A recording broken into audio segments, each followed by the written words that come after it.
Good morning. Today is Monday, November 1st. It is 9:07, and we are back for Back to Basics. This is week number 5. And if you missed last week, you need to go back and listen to that.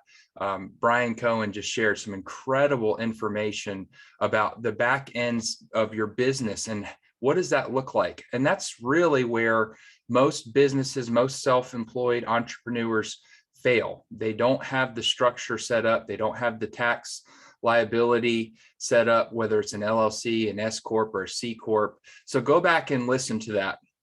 Another exciting announcement would be that we launched our podcast. So not only can you watch this content on YouTube, but you can also go out and you could search on the Apple Podcast Store, you could search on the Google Play Store, or on Spotify for Anchor Real Estate Advisors, and you can listen to the podcast or this video in the podcast format while you're driving down the road, so you're not breaking any laws, because it is illegal to operate your cell phone in the state of Georgia while driving. But this morning I had on the schedule that we were going to talk about marketing do's and don'ts, and I may do that later on in the series, but I felt like we needed to do a little bit of a shift. And, you know, one thing that I coach a lot with our new agents is how do we, obviously we need to set up a successful business plan. We need to have goals, which we've already talked about. We need to identify your why, which you've talked about, talk about your back end of the business. But we also need to, at some point, we need to look at how do we have longevity in the field of business that we're choosing to go in. And so that's what we're talking about this morning, longevity. So if you don't know my story, I've been in real estate since 2015, March 16th, 3/16. So that's when I started my career, and then I had my first closing within 45 days. But I've been in the industry for almost 7 years. Now, I say that not to brag. I say that because the attrition rate of real estate agents is somewhere between 80 and 85% within 18 months of a real estate agent licensing. So what does that mean? Well, it means that 80 to 85%, so 8 out of 10 people that have got their real estate license or receive their real estate license within 18 months, they're going to be out of the business. And so that is one of those staggering statistics that if we don't address in the Back to Basics series, then somebody could fall prone to that statistic. And we don't want that. We desire to pull out the greatness. We desire to show you that you have the ability and that you have everything that you need to be successful in your business. So let's just hop in. We need to create sustainable business principles for a lifelong business. If you've been around me for any time, you hear me you hear me say rather that I desire to leave a legacy business. I desire to leave a business to my children. Now, if they choose to work in this line of business, or if they choose to partner with Anchor in some kind of aspect, then all the power to them. If they don't, they don't, and the company will still go on. But that's been my desire. And so when I'm going out and interacting with clients, I am actually going in with the intent of, I want their children to use my children with their real estate transaction. That's the mentality that I have. And maybe you don't have that perspective. Maybe you're in the point of your business where you're just getting started and you feel like, well, I just need to get some clients. I need to get something under my belt. I get that. I was there. I haven't always had that dream and vision and goal of being able to pass a legacy business down to my children. But start adding this to your goal list. Start adding this to your 5-year plan. Maybe it's a 3-year plan. Maybe it's a 10-year plan.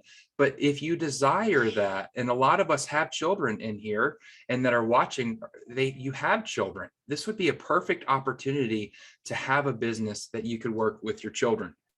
So I've got 8 tips, principles, whatever you want to call them. Let's just say principles. They're not tips. So number 1, treat your business like a business, right? And Brian nailed it on the head last week. Treat your business like a business. One of the struggles, and I've said this over and over, one of the struggles with real estate agents, insurance agents, mortgage brokers, anything that has the ability to create your own schedule, you have to treat it like a business and a job, right? Just because you have free time, just because you have all of this time, once you've decided to go full time, it doesn't mean that you could just sit around and watch Netflix and, go to the park and play. Now, by all means, that's acceptable at some point. Maybe you've just had a 4-week hiatus, you've been out showing and listing appointments, and you've had a killer month. It's okay to have a Sabbath. It's okay to have a break, but it's not okay to not show up to work, right? Imagine if you are the boss of your own company and you hire somebody. What do you expect from the person that you hire? You expect them to show up with effort, with a smile, and the attitude of, I'm going to crush today no matter what. So treat your business like a business. What does that look like? If I'm going to work for McDonald's, I'm going to have a set schedule, right? Hey, Cody, you're working Monday through Friday, 8 to 5. If I were to go back into what teaching, guess what? I've got to be there at 7:30 and I'm done at 3:30. So how does that translate? Set yourself up a schedule. And the other people call it time blocking, scheduling, whatever you want to call it. But if you will time block, if you will schedule out time for you to work on your business, now you're treating it like a business, and now your business has the ability to grow.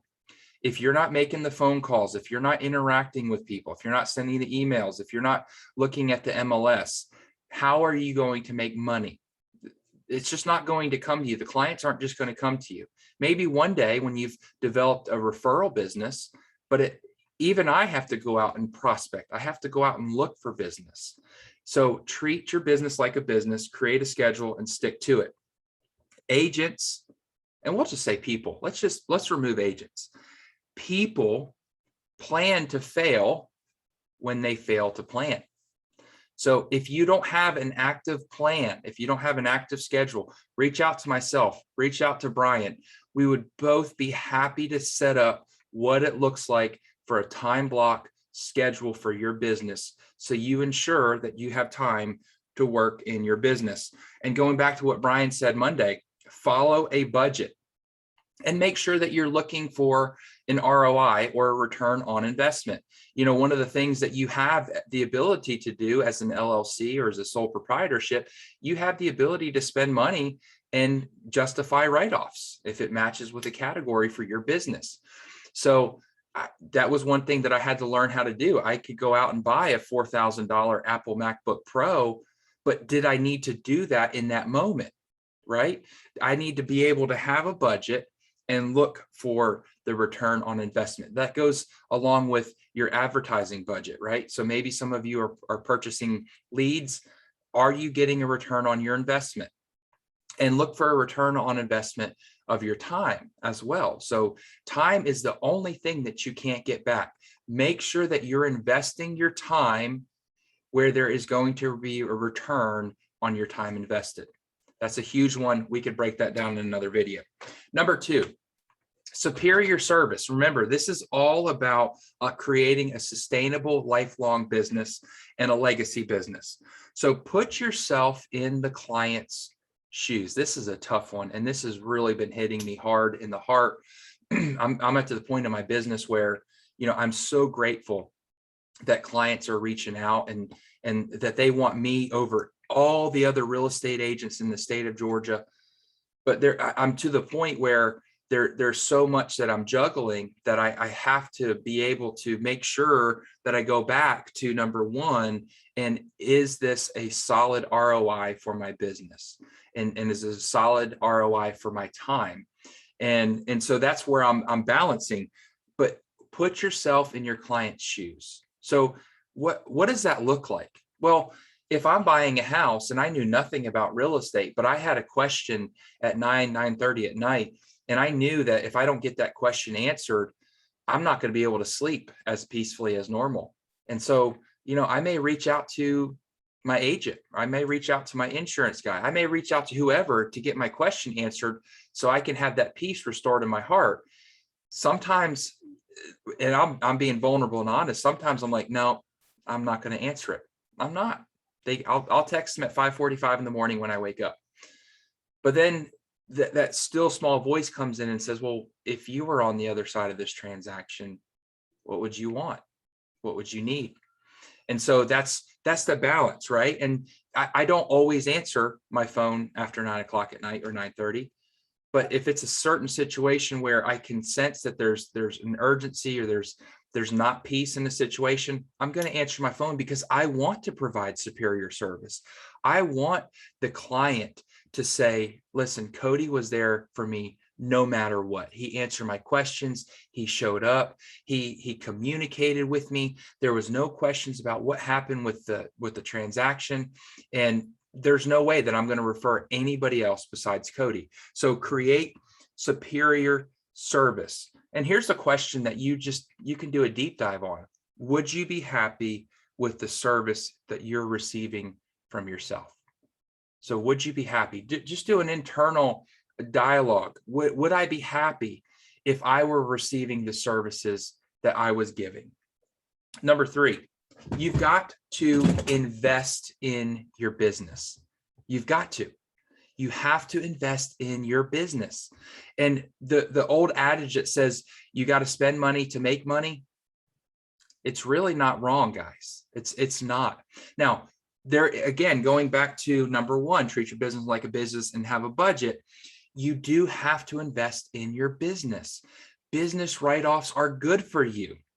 When you have to go out and buy a new iPhone so you can have the updated camera, that's good. And you can write that off.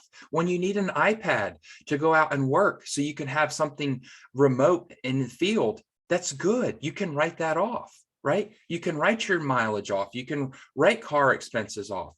There's a lot of write-offs that you can do, but you've got to invest in your business. And this is one of those. Okay, I apologize. The cat's on the desk. This is one of those scenarios where we're going to cover this in another video. It's going to be called red light, green light spending. But now listen, and I thought about this when I was taking the notes. Think about a farmer. Okay, so we've got 10 acres, and I can go out and I could plant seed on all 10 acres, right? How am I going to continue to grow my farm if I only plant 2 acres or 5 acres, right? Now, at some point, I may have 10 acres. That's my ability, my potential to reach. But when I'm starting out, I may only have enough money for seed for 1 acre, right? But as that acre comes in and as I start receiving harvest from it and crops, now I can go and reinvest that. And now I can go to 2 acres. And now I can go from 2 acres to 4 acres. So you've got to invest in your business if you want it to be fruitful and you want it to be bountiful, right? That I'm not saying go out and buy a brand new car. I'm not saying go wrap your car. I'm not saying to go into debt for your business, but be wise about investing in your business. What does that look like? You could buy shirts. You could buy business cards. It's okay. You're going to buy for sale signs for the yard. You could buy a back glass logo cover for your car. That's advertising. It's marketing. We're in our cars most of the time, but look at the investment and then always go back. What is my return on investment going to be? But you've got to invest in your company. That may look like lead services, right? Zillow. Well, we're not realtor.com. We're not using Zillow. Realtor.com, homes.com, Facebook ads, right? It could be contract to close services. You guys are going to get to a point in your business where you're not going to be able to manage all the files because you're going to have so many clients. Whether you believe that or not, it will come to pass if you desire to work that. So a contract to close, that's somebody that's going to come in and manage your files. The only responsibility that you have is finding the house or securing the listing, getting it under contract, and your contract to close is going to run it all the way to closing. And that is an investment that you need to make when it comes time. And marketing specialists, you may get to a point where you want to hire somebody that is in charge of all of your marketing for your company. It's a wise investment. guess what? You have to invest into it. Number 4, community involvement. And Stephanie is actually going to cover this next week. But here's one thing that I've really opened my eyes to this year, six years into the business. I've always been active in the community, but I've been even more intentional in the community this year, and really in the last 3-4 months. I've found the value, not just financially, but personally, emotionally, spiritually, to be able to invest my time into local community, either nonprofits or ministries, right? And most of them, they are claimed nonprofit, but they're really ministries doing incredible things for the community. And I've chosen to be able to invest my time into those that are moving forward in the same direction for the kingdom that I am.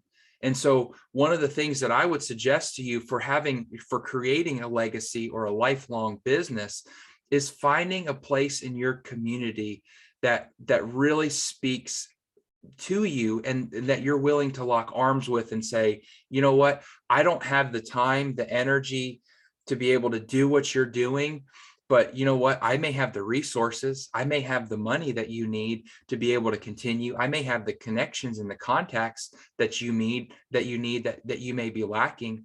And so it may not always be that I'm going in to serve, it may be a financial support that I'm able to do. But the community involvement, when you're in the community, if you look at the impact that we've had just with the last 6-8 weeks of us being at Because Coffee pretty much every day, the impact on the community is wide and large, because we are there. We are a consistent presence. When somebody walks into Because Coffee, one of the 5 workers that are there, who are they going to suggest when someone says, hey, I want to move to Dawsonville? Do you know a real estate agent? Right? That is the idea. The idea is that you are creating such an impact in your community, and that goes outside of your sphere, or now you've adapted them to your sphere, that they're thinking of you first when it comes to someone looking for real estate. So find a ministry, nonprofit that you support and get involved. It may be one, you may be strapped for time because you've got little ones. I get it. School schedule, after school, church, I get it. So but maybe it's a financial, maybe it's a support where you're sharing their stuff on Facebook, but find something and go for it. Number 5, you want to write this one down. Build bridges, never burn them. Build bridges, never burn them. Again, 6.5 years into the business, I've worked with a lot of agents. I've been at 4 different brokerages, and every time I've left where I didn't burn the bridge. There was one time that I left a brokerage in Cumming, and I could have burned the bridge. I really could have started a riot, and I was justified and validated to do it, but I chose not to. And because I chose not to and say, you know what, they wronged me, I'm okay with that, it actually propelled me to the next part of my journey. And if I wouldn't have been wronged, I may have stayed there a little too long. But what I get to that is I'm actually meeting with one of the owner and managing brokers of that brokerage, so she will mentor me as we continue to grow with Anchor. So build bridges, don't burn them. Even if you work with the most terrible agent, most terrible lender, whatever, the most terrible closing attorney, don't burn the bridges. Don't start running your mouth and talking negatively. Don't go to Facebook and shame them. Don't tell people not to use them. Just say, hey, I didn't have a really good experience, but you're free to use them.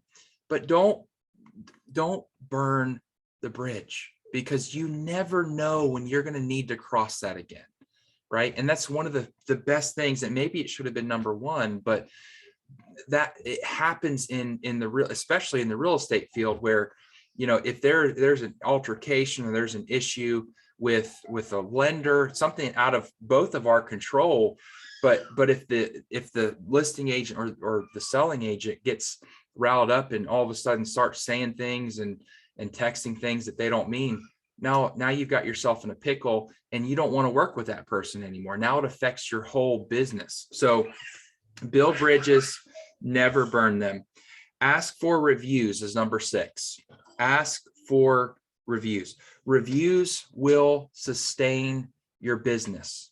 Okay. And we're going to talk about this in another, we'll probably touch on it at least in another episode, but you've got to be getting reviews for your business. Now, the ones that I've written down are going to be your Facebook business page. You're going to have a Google business page. Now, if you're going to be on Zillow or realtor.com, purchasing leads, I do build out my Zillow profile. I was on Zillow when it was not a competing brokerage against us.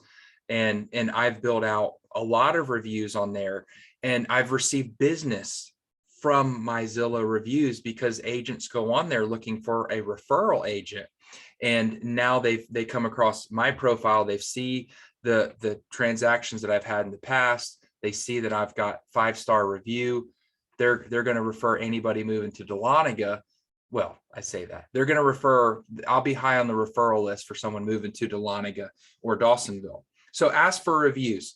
Asking, and here's one of the things, and personally, I've struggled with it. Again, I'm going to be completely vulnerable and accountable.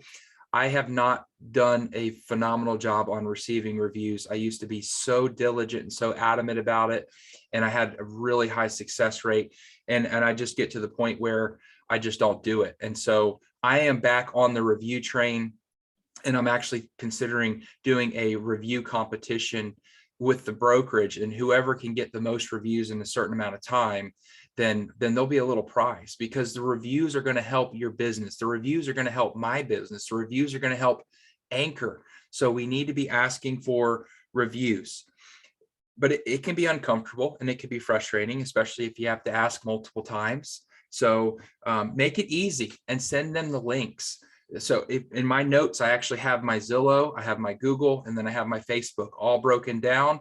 And I even have it pre-completed. So all they have to do is copy and paste one review and then put it on the other 2 links. Super easy. And then guess what? Now you have content to post on your social media. Hey, look what Brian said about working with me. That's easy content. That's content that you're going to go out and people are going to see, and they're going to be like, oh my gosh, look what they said about Cody. I got to use Cody. I want to work with Cody, right? So Google business page, Facebook business page, and then realtor.com, especially if you are purchasing realtor.com leads. 2 more, and then we're going to be done. Consistent branding. Okay. Consistent branding. And that can go into consistent marketing, right? But you have to remember, you are a business owner. You are the owner of your company. You need to be marketing. You need to be branding yourself as the go-to real estate agent on your Facebook friends list, on your Instagram, on whatever, your TikTok. You need to be branding yourself. What does branding look like? I talk about it all the time. You have to let people know about your business so they know about your business, because if they don't know, they're not going to use you. And I always like to throw in here this little situation for you to ponder on. What is worse? You letting people know and branding yourself as a real estate agent and reaching out and asking if they know somebody that's looking to buy, sell, and invest in real estate. That's painful, right? It could be painful for some people. But what's more painful? Is it seeing somebody on your friends list that just closed a house or sold a house and bought a house and didn't use you? What's more painful, right? Do the hard things. And branding is not hard. I feel like we make it difficult, right? Like at Anchor, we have the Canva templates. We have everything for you to be successful. It's just you implementing it. And going back to me being vulnerable, I know Canva was a big transition for me. And so I'm getting back to the point in my business where I'm being consistent posting. And remember, it's not always about real estate. On your personal page, you want to scatter in personal and then business. And so you've got to be branding yourself. Companies spend millions of dollars to tell other people about their business. You don't have to spend millions. You don't, but you can. And if you are not spending the money, are you making the money, right? If you're not spending the time, are you making money from it? And make sure that you're posting consistent content on your business page. That is one of the things that they're going to Google whether you're on realtor.com, whether you're on sync with us and running those leads, they're going to Google you once they have your name. So what is going to pop up when they Google you? They're going to look at your Facebook personal page. They're going to look at your business page. They're going to look at anything else that your name's attached to on Google.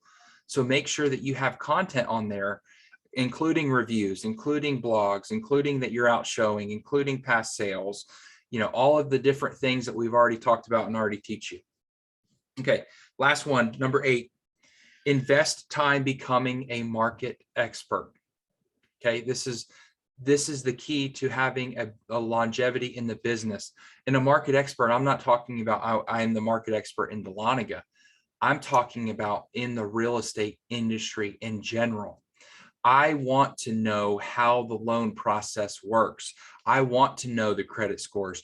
I want to know when there's changes. I need to know that, because if I don't know that and I can't tell my client that, then now I've potentially wasted my time taking an unapproved or a non-approved buyer out, and I can't get that time back. And so become a market expert. What are the trends? Are you listening to podcasts? Are you watching YouTube videos? Are you looking for information in your field to become the market expert? Now, again, I don't know everything about lending. And one of the things I say is I know just enough about lending to get myself in trouble. But I need to know it because I've got to advise my clients the best way possible. And I know that if they can't qualify, then I'm going to send them to the lender, and they've got to work out their financials before we even go out and show. So become the market expert. Are you checking the new listings within your area on FMLS? Are you looking through for salebyowner.com so you can potentially find some listings or maybe some inventory that you didn't know of for your buyers? Are you checking Zillow for sale by owner, right? Like all of these different sites that you could be the market expert. And that's what you have to do at some point. You've got to continue learning. CEs are great, they're required, but not all CEs are really top notch. And it could just be a 3-hour, check the box and go. But find somebody that's been in the business and ask your questions. Find a lender that is willing to sit down and tell you the differences between a VA, FHA, USDA, and a conventional loan. Find an investor that you could sit down with, or an agent that works with an investor. What does an investor look for in a deal? How do they structure their deals? How do they determine what the ARV, the after repair value, right? The more that you know, the more that you can grow.